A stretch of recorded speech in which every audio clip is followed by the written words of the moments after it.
Good morning and welcome to High Voltage. And this morning we are talking about tenant and landlord situation in Enugu. And discussing that with me this morning is Barrister Adobe Ike. She is a lawyer for 9 years. She has been on post-call experience and she has an LLB, BL and an LML from the UK. All right. This morning we are addressing the landlord and tenant situation in Enugu State. Welcome to the show and don't go away. Not charge below that minimum. Okay. So now, when the lawyer's part is to make sure that all parties are protected in drafting the agreement. Oh, really? Yes. So all parties will be protected in the standard agreement. So, however, you are at liberty to review anything that you feel that may be prejudicial to you. But notwithstanding that, you are entitled to see the lawyer. You can request to see the lawyer, and you should be allowed to see the lawyer. So I think it's always good practice for the tenants to sign the agreement at the office of the lawyer. So that at the office of the lawyer, yes. So that if you have any questions or if you want some things to be explained before you sign, or if you like some time to take the agreement home and study it, then you should be given that facility. It is improper for you to have questions that you would like to ask the lawyer, and then you're told that you cannot see the lawyer. It's not the ideal situation. All right. Two questions come to mind. We pay for the lawyer fees, right? Are we supposed to pay the lawyer, considering that he's not mostly our lawyer? Are the tenants supposed to pay for this lawyer's fees? Because from what we get, the fees are quite, it's not little money. It's almost like a certain percentage of the rent, right? So I'm wondering, is it legal, first of all? And are tenants supposed to pay it? Why are tenants supposed to pay that lawyer fees? So the thing is, just like I said earlier, it is the landlord's lawyer. So technically, it should be the landlord paying the lawyer. Okay. So when their legal fees being exacted from the tenants, that now becomes the personal business of the landlord, because it is that the lawyer expects to be paid by the person that called him for the job. So not the tenant? Not the tenant. It's the landlord who's supposed to pay? Yes, but we have situations where the landlord says, oh, this is my rent. I wouldn't want to take away 10% from my rent. So that's why they try to exact the fees directly from the tenant. From the tenant. Yes. Wow. Okay, but like you said, can we seek advice from these lawyers once we have paid for this facility that we've rented?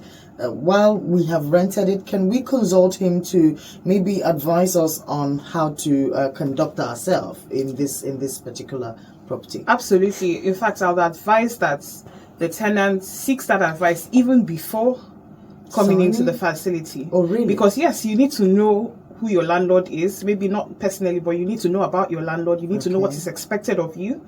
So if there are high expectations, for example, some landlords will tell you before you leave the premises, you must return it to the exact same position that it was at the time you got it. So you need to know how strict that rule is, and so many other things that they will expect from you as a tenant. So if it's something that you cannot do, or if you feel like it's something that might be too stringent, then it will be good for you to cut out early enough before getting into that relationship in the first place. Okay, now that you mention it, when signing agreements for rental apartments, what are the things that the tenant should actually look out for? How can he protect himself while he's trying to sign these agreement forms? Yes. So the first thing with signing any contract, I will say, is do not sign away rights that are naturally accruable to you. Okay, yes. Can you give us those rights? Because we don't even know them. Most of us don't. Yes. So the thing is, first of all, length of notice. You should know the length of notice that you are entitled to. So if you're a yearly tenant, you know that you're entitled to 6 months notice to quit. Quarterly tenants, a month's notice, and thereon. So if you want to sign, or if you want to agree for a shorter length of notice, then you should even know what your right is to begin with. Like if you know that you're entitled to 6 months and the landlord wants to give you 1 week. So you should know that, oh, I'm entitled to 6 months. What more can I do about that? Then you should also look out for, you should definitely look out for things that would hamper or inhibit or restrict, how you live on a daily basis. You should also look out for the rent review clause. Okay. So you should also look out for any other thing that would probably even affect you when you move out. Like there could be a restriction saying that if you move out without returning the place to its original state. The one they call caution fees. Exactly. Yes. Then you should also look at the refundability of that. Okay. So there are so many other things. Just anything that you feel will be prejudicial to you, you should definitely look out for it. Okay, what about a situation I want you to probably not get refunds for the caution fees that you've paid? What now happens in that situation? So these caution fees are, well, that's another thing I need to tell everyone, is that make sure that there is some form of protection for the caution fee that you paid, whether it's in the agreement or a separate receipt. Okay. What that means is that you don't just pay without having it in the agreement, because the landlord can deny tomorrow that you did not pay any caution fee. So what you should do is to make sure that you should know what the caution fee is for. For example, if the caution fee says this damage or that damage or this item or this or that item needs to be, so at the end or before the end of your tenancy, you can let your landlord know, and there should be something like a joint inspection. And then if everything is okay, then you can now put in your formal demand for the refund of your caution fee. Okay. So if you have any challenge as to that, then it's advisable to demand to speak to the lawyer. Okay. Yes, so that that joint inspection can be carried out, and then you can now make the demand for the refund.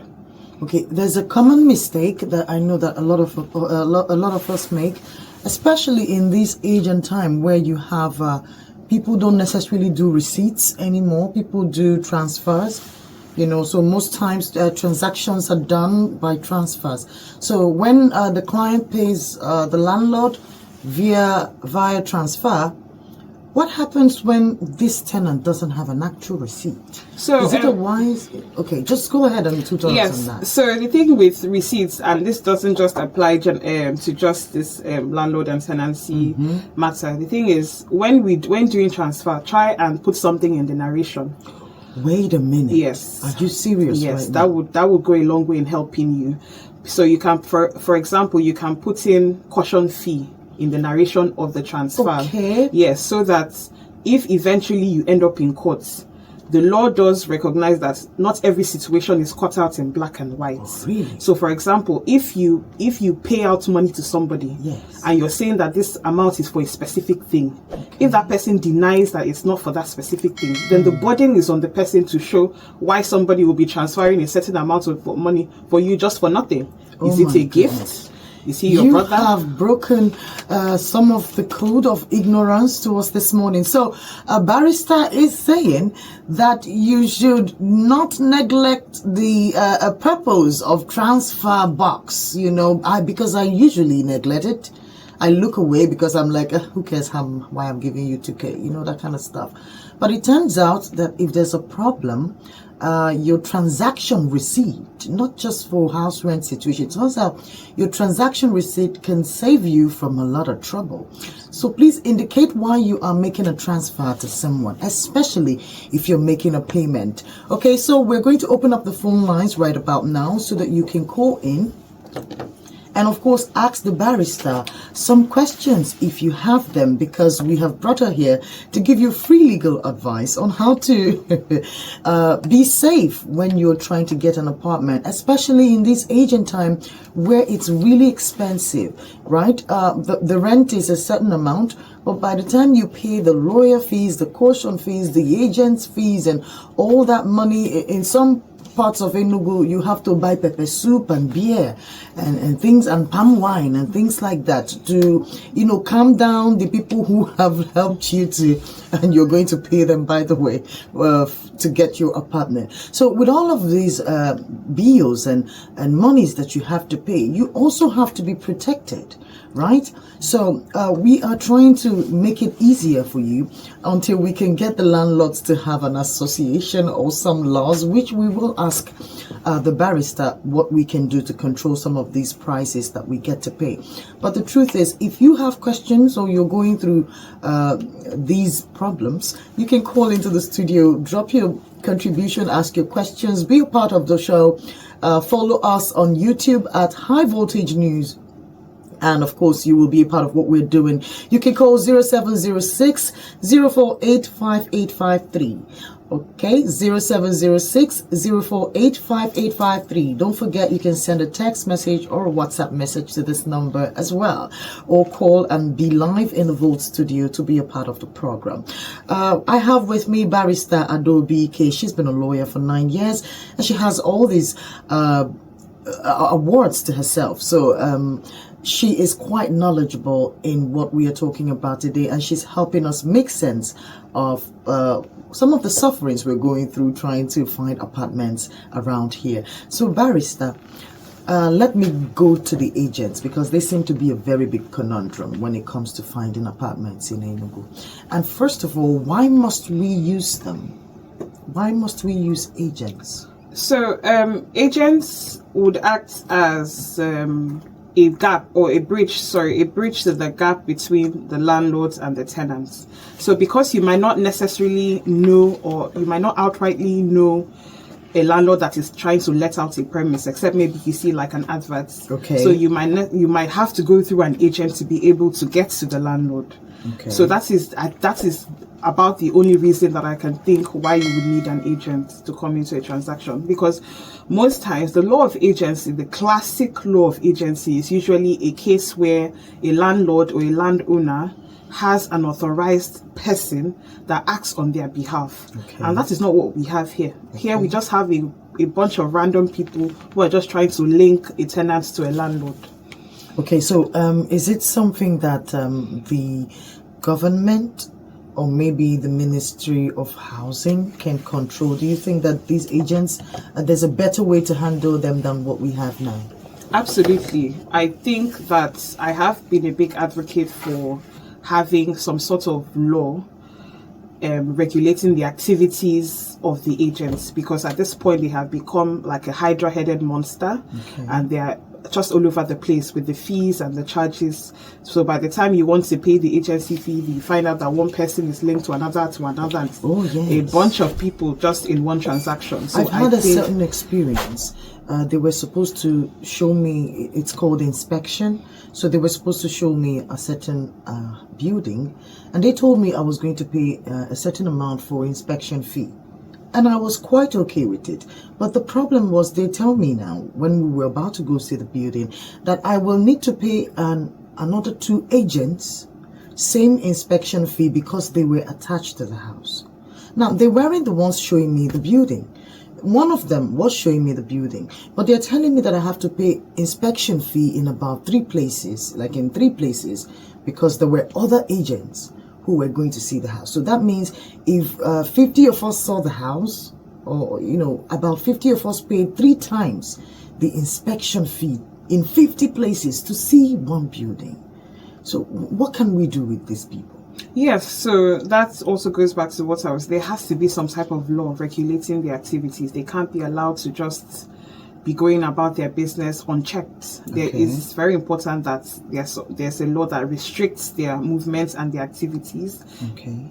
Take away a lot of these ridiculous and odious fees that they are trying to exact from people. Mm-hmm. I don't think there should be anything like inspection fee.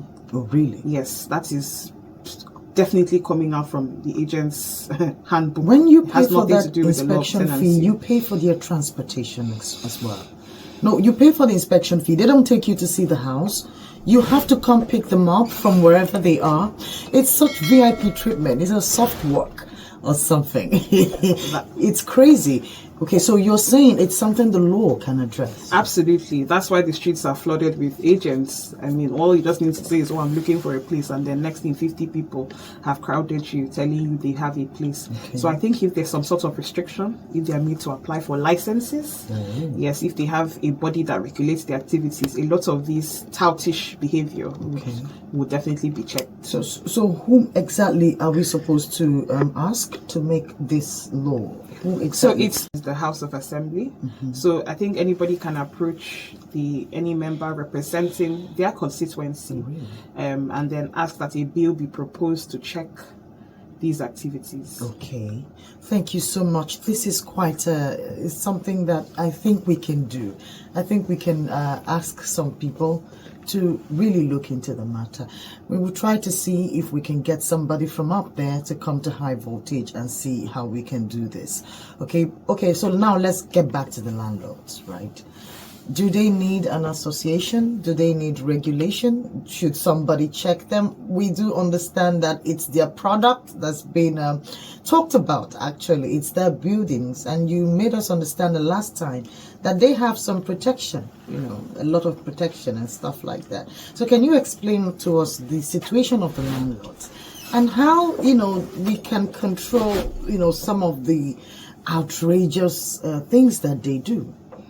So the thing is, the check for the landlord is already in the Landlord and Tenant law of Enugu State. Oh, really? Yes, that is where the checks lie. So I think that it's important to for people who are aggrieved by any action of a landlord to approach the courts to address them. However, I don't think having an association of landlords would necessarily cure any issues that we have now, because there's already a check for them in the Landlord and Tenant law. So I think the best is for people to be able to, or to be encouraged to pursue their rights under the Landlord and Tenant law.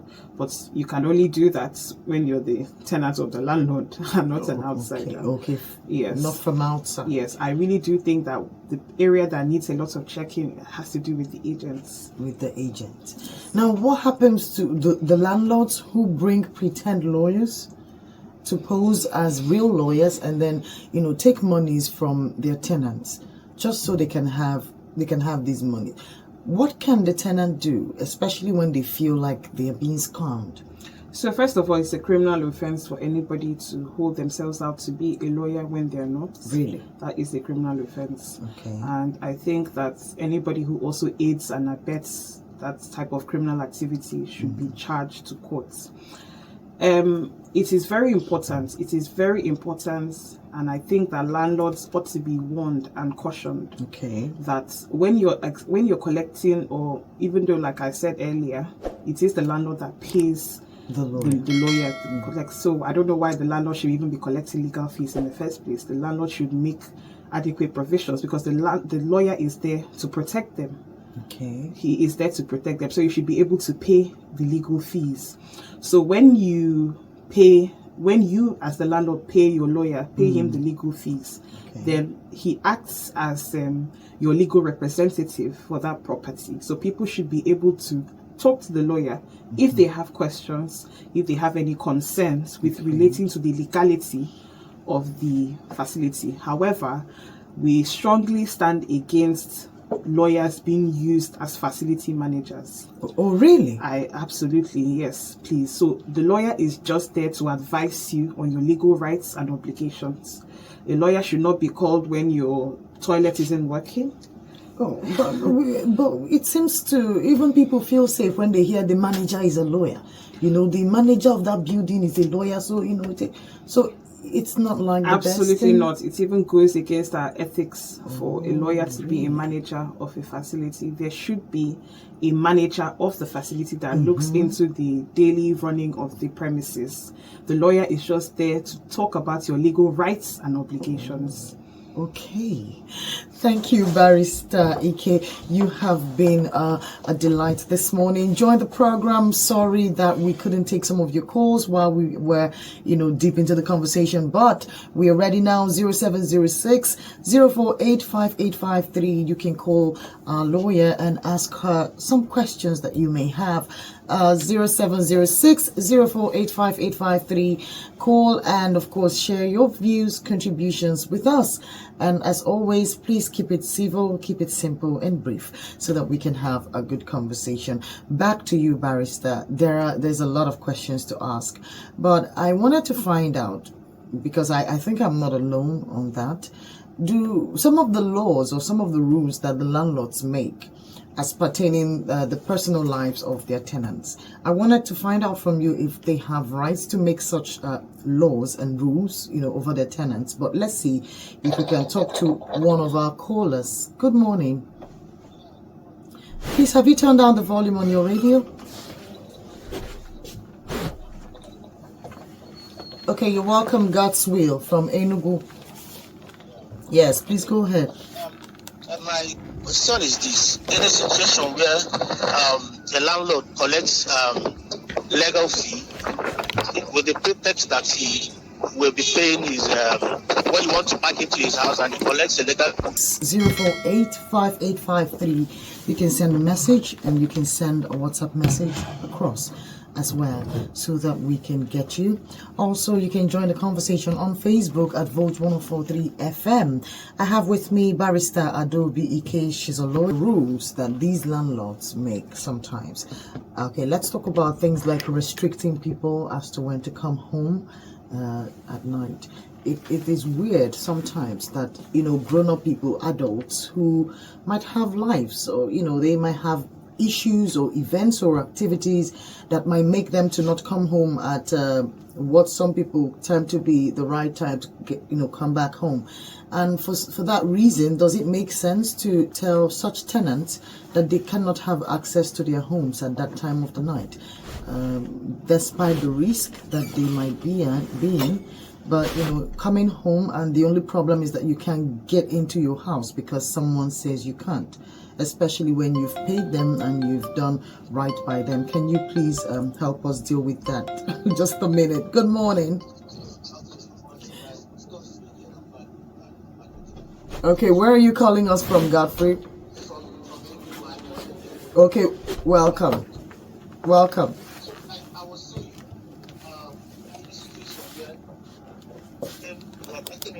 Compound, and then the landlord collects lawyer fee from you without giving you an agreement to sign, without showing you a lawyer, and at the end of the day you realize that he didn't actually get the services of the lawyer for his property. He just collected the lawyer fee for himself.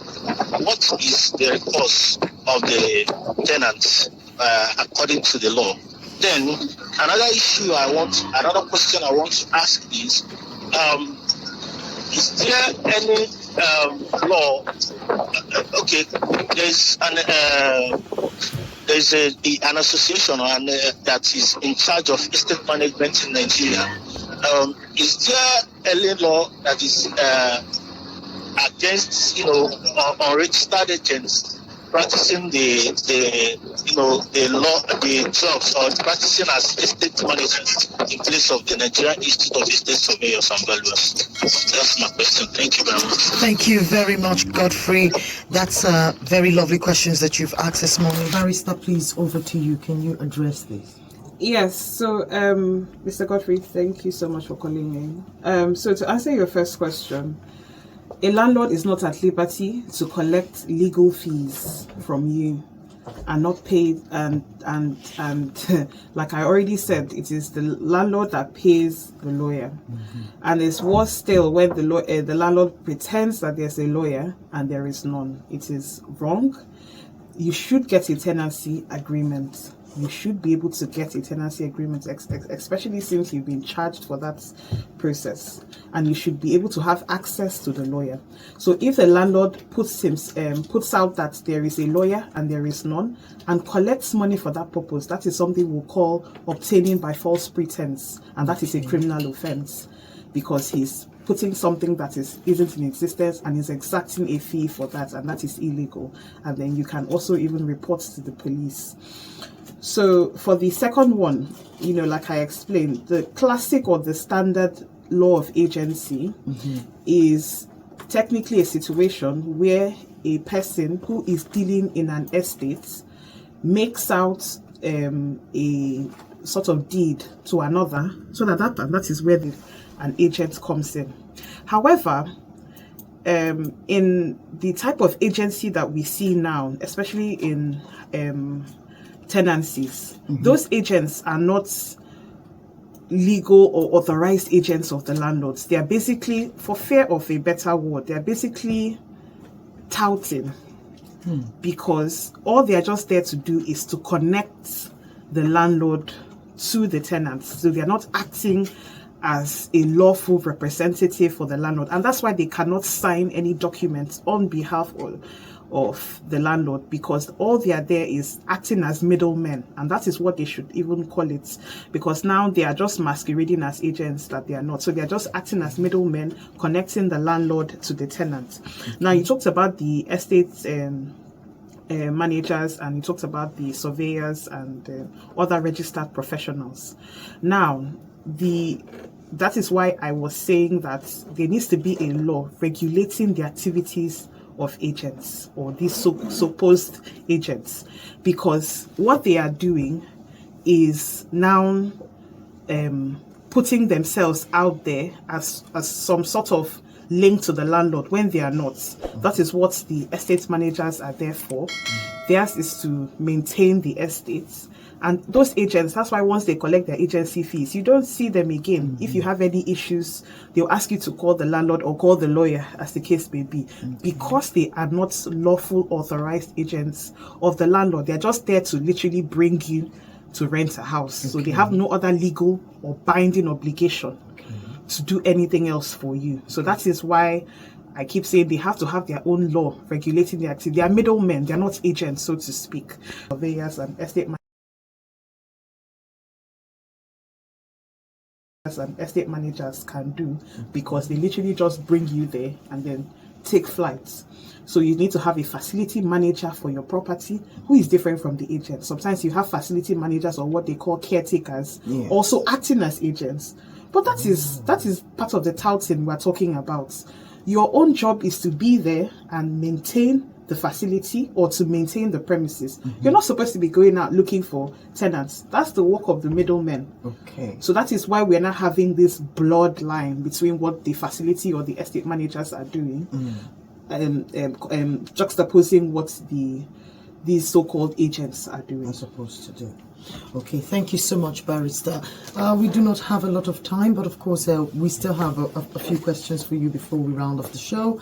You have a chance to call in and ask Barrister Adobike a few questions that you might have as regarding tenant and landlord situation in Enugu, as you may be experiencing it, or you might just be asking for information's sake. 0706 048 5853.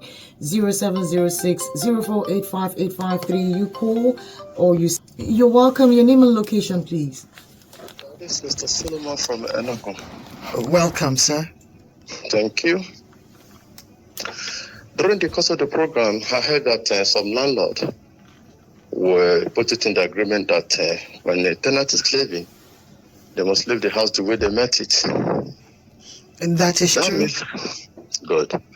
If that is true, in that case, anybody that gets a house should pay for the house.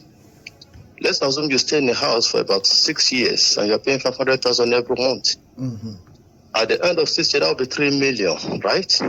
Okay. So if you're not going, then they will ask you to return the house the way it is. What about the money they collected from you for this period? When you use a facility, there must be at least a chair and wear in the facility. If you are to return the house in order and put it the way you met it, I think they too should return all your money that you paid, so that you look as if you didn't do anything in that house. So that law have to be, reviewed and put it in order. Thank you so much. Wonderful perspective, Mr. Solomon. Thank you so much for that very lovely question. Funny and intelligent and smart all at the same time. Thank you so much for calling in, Barrister.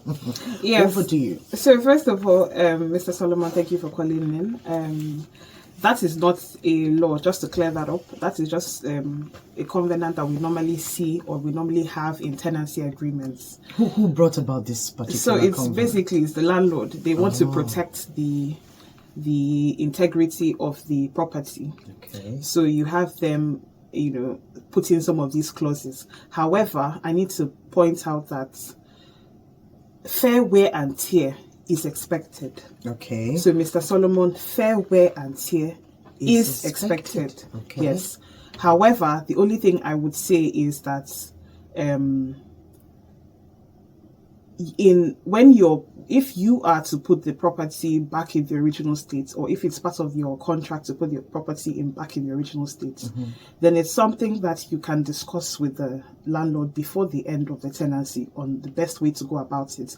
However, the rent you're paying is for the use of the premises, so it's a usufructory charge.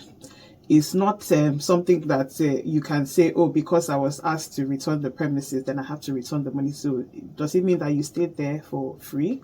So it's a charge for the use of the premises. Yeah, but they paid for the use of the premises. Exactly. Right? You pay for the use of the Isn't premises. Isn't that the rent? And yes, all of those exactly. So the rent is for the use of the premises. Okay. Now, the main reason that we have those covenants in the tenancy agreement is just to protect the landlord from extreme cases. Okay. So it's not in every case that the landlord would expect that you return the house to the original state. Like I said, some of those clauses are not even in some tenancy agreements. However, if it is there, these are part of the things I was saying, that you need to study the agreement carefully. Okay. So that when you see these clauses, you need to ask the lawyer or the landlord, what is expected of me? When you say return to the original state, what exactly do you mean by that? What does the original state exactly what does that mean? So, but it's usually that clause is usually there to protect extreme cases. So you have a case where a tenant is leaving and they're so upset and they start destroying things. Oh my goodness, yes, that happens? Yes. So all right, let's talk to this person. We'll get right back to you, Barrister. Good morning.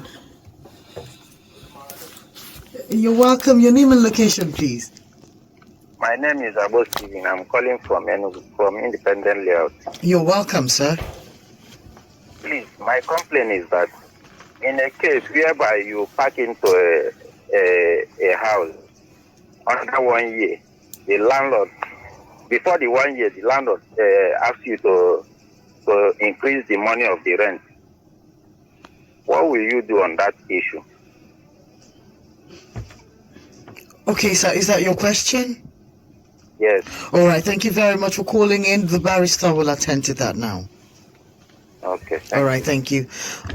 Barrister, you've heard from our caller. What do you have to say about this? So, rent review is something that is covered under the rent control law, and it's something that is a big concern.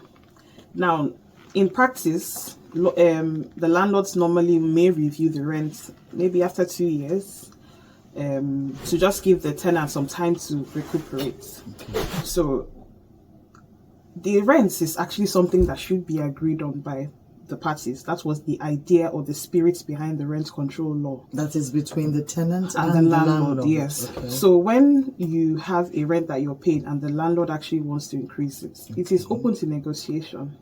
So parties have to agree. Under the law, parties actually have to agree on that rent, yes.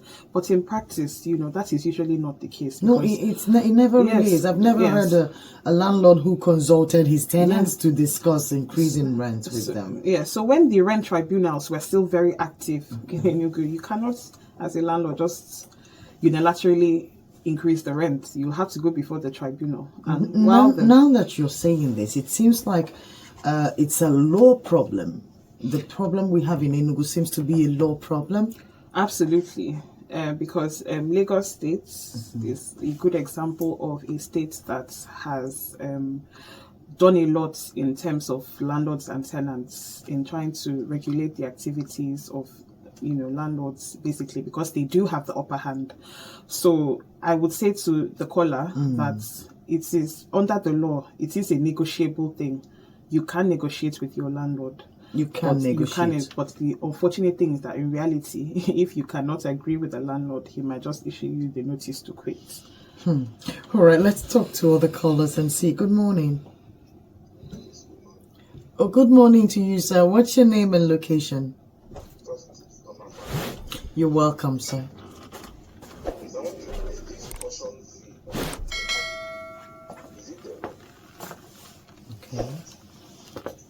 Okay, do you want the barrister to answer just immediately?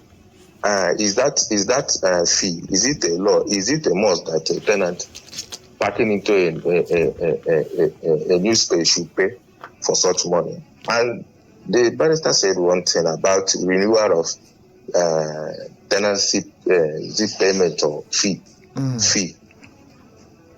What law says that? Is there any law that say this is so time that a tenant fee should be reviewed? Is it so? Because here in I see landlord increasing their rent yearly, and if you don't want to pay, they will ask you to pack out, and the next thing, when you pack out, another person will pay more than that, and the rents keep increasing. He will not put it on a high side now. Maybe you are paying 500,000 and he asks you to pay 600. If you refuse to pay, he will not find somebody who will pay 700. And that rent will not pay to 700, which is bounding to other tenants. How can we control this payment increment that is being done yearly, almost on a yearly basis? All right. Thank you. Good morning to you, Justice. Barrister, please, can you address this? That will probably be our last call this morning. Yes, Mr. Justice, thank you for calling in. So for the first thing that you asked, whether there's any law that prescribes for a caution fee. So like I said in the last segment, that there are certain things that have been introduced into the landlord and tenancy laws. Well, practice, not laws. And caution fee is one of them. So it's not stipulated in any law. Caution fee, the fee, that word caution fee is not stipulated in any law. However, as a matter of practice, we see landlords collecting a caution fee. And I'll tell you why. Now, why this is happening is because you have cases of tenants destroying the properties or exacting more than fair wear and tear on the property. So the landlords, like I said, the law is on the side of the tenants. So now the landlords are fighting to take that power back by putting some of these terms and these covenants in the tenancy agreement as a way to continue to remain the dominant party. So now, since the law says fair wear and tear is expected while you occupy a premise, the landlord is now saying, okay, what if the tenant damages fixtures and all that? How am I going to recover when the tenant packs out? So that is why the caution fee came in. However, there is no law particularly stating that there should be the payment of the caution fee. It's something that was introduced by contracts. By contract. Yes. So, however, like I said, all these things are negotiable. If you're not happy with any of these terms, because it's a contract, you can renegotiate it. But, the society we live in, if you say that it's not good enough for you, then the landlord will tell you to find accommodation elsewhere. And your only recourse will now be to go to courts. And you all know the implications of that. So, to the second question you asked about the rent review. So now this rent review, like I said, is an agreement of both parties. That is what the law envisages. The law envisages that you, as the tenant and the landlord, will agree on how often the rent will be reviewed, whether upwards or whatever. But however, in practice, that is not so. So now we have a situation, the basic problems we have in this country is that we have what the law says. The law says, let's do this. And then we have people doing whatever they like. And in that case, you cannot now force them. The only recourse you have is to now go to courts.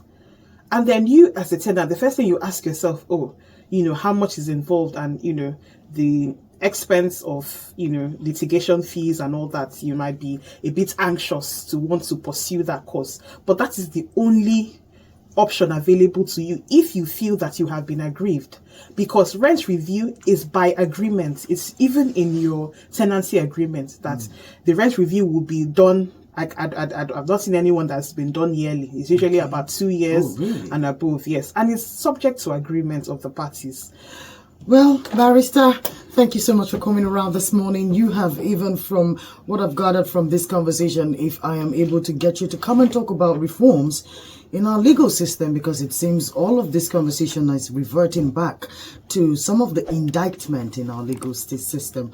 So I'm hoping that we can arrange something where you can come and we can talk about some of the reforms that are greatly needed in the legal system. But thank you so much for talking to us this morning and giving us all these beautiful advice and clarifying some of the questions that we have. Thank you so much, Barrister Adobe Ike, for coming out this morning. Thank you so much for having me. So hopefully we are able to bring you back on the show. And this is where we will draw the curtain this morning. My name is Mavis Atudume. And like always, I advise you to be good to yourself and be good to everyone around you today, right? Have a lovely day ahead of you. Good morning. Thank you for listening. Don't forget to like, share, comment, and subscribe to High Voltage.